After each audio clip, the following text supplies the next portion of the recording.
Y esto es lo que sucedía el viernes a la noche, quedaba registrado por varias cámaras de celulares donde mostraban en principio un incendio de gran magnitud, pero no se creía que podía ser tal el alcance, y después la explosión. A ver, se dijo de todo, de qué podría haber sucedido, más que nada porque la llamarada era impresionante y terminó consumiendo más de 20 empresas. En un principio se habló de un accidente aéreo, de una fábrica de químicos, de un incendio intencional. Lo cierto es que por el momento no se sabe qué ocurrió. El nivel de desastre es impensado realmente. Todos los testigos, los que estuvieron en el lugar, que por suerte no eran tantos por el horario, hablan de cómo le reventaron todas las ventanas, cómo termina tumbando portones en el momento de la explosión cuando todavía no les había alcanzado, y después cómo empiezan a correr heridos y todo porque se dan cuenta de que el fuego iba a avanzar. La onda expansiva de la explosión alcanzó los 10 kilómetros a la redonda, esa onda expansiva. Esa cámara está ubicada a casi 3 kilómetros. A 4 kilómetros, destrucción de ventanas. Un centro comercial, el de Spegazzini, muy nutrido de asistentes a esa hora, sufrió serios daños. Las causas del incendio hay que determinarlas y hoy van a comenzar los peritajes. Pero atención con las pérdidas, porque hay 3.000 empleos en peligro y hay 5 industrias que perdieron todo. ¿Dónde comenzó el fuego? En la planta de Logischem. No fue en la empresa que fabrica pinturas. Tampoco hubo ninguna avioneta involucrada. Bien. Datos que se han corroborado. Hay que determinar por qué empezó el fuego. Y esto es imagen en vivo, desde Ezeiza, con esta columna de humo que todavía perdura. Casi 3 días después trabaja allí Sergio Cirigliano en el móvil de C5N. Sergio, buenos días.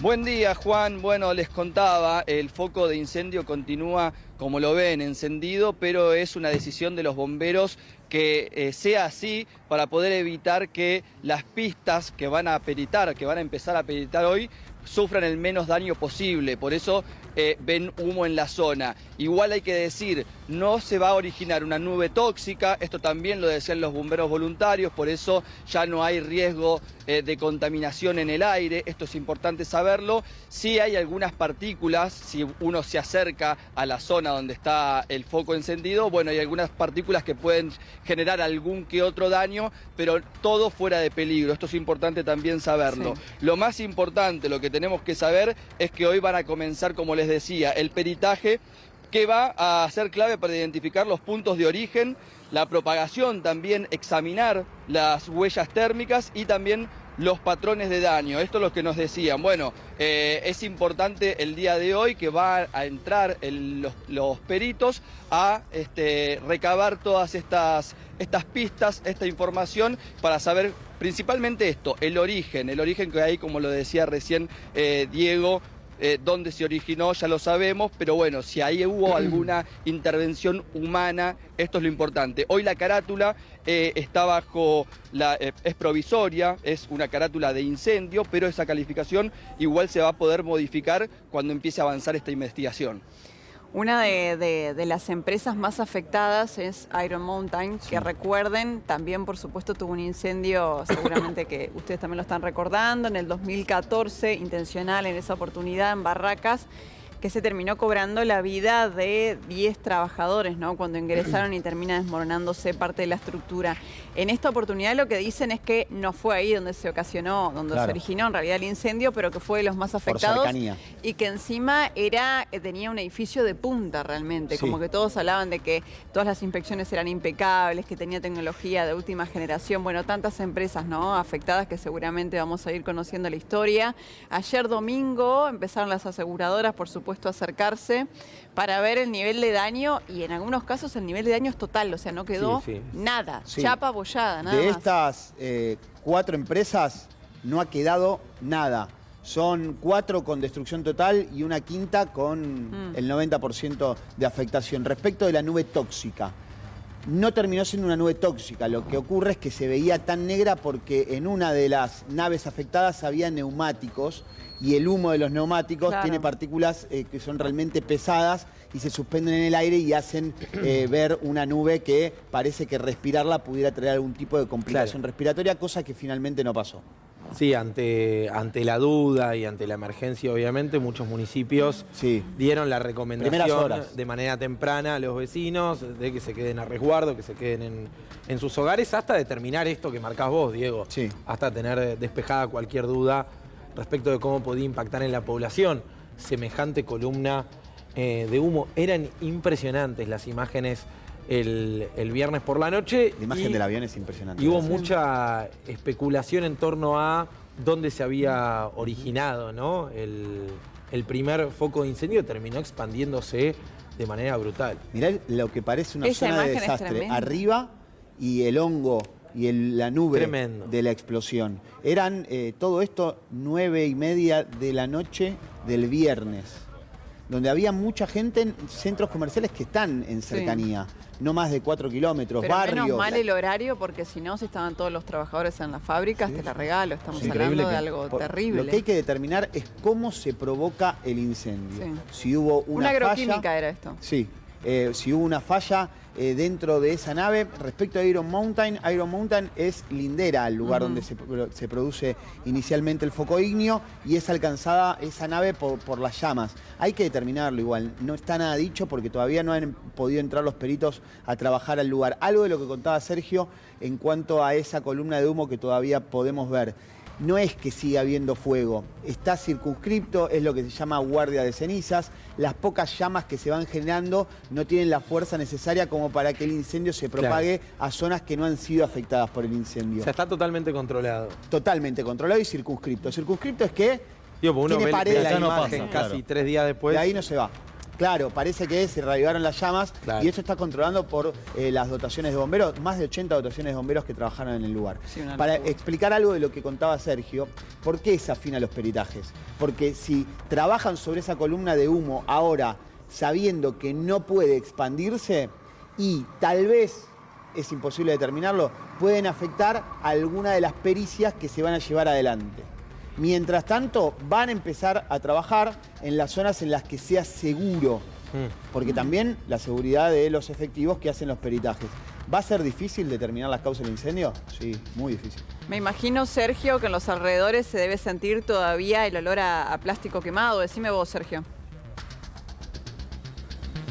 Sí, totalmente. Te diría que a unos kilómetros incluso por el viento, la ayuda del viento, hace que si vos venís en auto circulando con las ventanillas bajas, ya comenzás a sentir este olor a humo. Bueno, acá es un poco más intenso, pero sí también igual lo que sorprende son los daños, que también son, como sabemos, ¿no? Por la magnitud que tuvo esta explosión, bueno, se ven también unas cuadras largas cuando estamos llegando. Fíjense, ahora estamos nosotros viendo este humo negro y ahora Mario, que está acá acompañándome, cuando gire la cámara van a ver cómo está una de las empresas más cercanas a ese humo. Todo destruido, completamente destruido. Ahí también Diego lo decía, hay 4 empresas que tienen destrucción total, pero son más de 20 empresas las que sufrieron daños. Es muy grande cuando uno está acá ver los daños que causó esta explosión.